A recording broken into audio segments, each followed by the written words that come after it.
দোস্ত তুই তো অনেক বছর ধরে ভিডিও ছাড়ছ, একটা ভিডিও তো ভাইরাল হয় নাই। ওরে ভাইরাল হয় না। হ্যাঁ ওস্তাদ, ভাই ঠিকই কইছে। ওই যে আমাদের খালেদ আছে না, কালকে একটা ভিডিও ছাড়ছে 1 মিলিয়নের উপরে ভাইরাল হইছে। তো খালেদরে ডাক দে, কেমনে ভাইরাল হলো জিগাই। ওই খালেদ এদিকে আয়।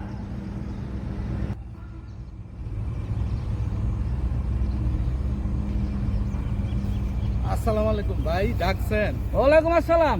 ডাকছিলাম ভাই। এই যে ভাই খালেদ, ওর ভিডিও ছাড়লে ভাইরাল হয়ে যায়। কি ও খালেদ, তুমি কি করো? তোমার ভিডিও ছাড়লেই ভাইরাল হয়ে যায়। আপনার ভিডিও ভাইরাল হয়, কিন্তু আমার দোস্তের একটু শিখাই দেন ভাই, ভিডিওটা কেমন ভাইরাল হয়। কালকে এক জায়গায় শুটিং করতে গেছিলাম আমি।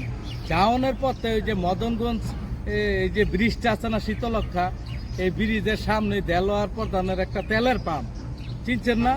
ওই তেলের পাম্পের সামনেই যখন আমাকে গাড়িটা যাইতেছে, আমরা যাইতে লইছিলাম, তখন কয়টা চুরাইয়া চলন্ত টেরা কাটতে ভাই বস্তা নামায় লই যেত।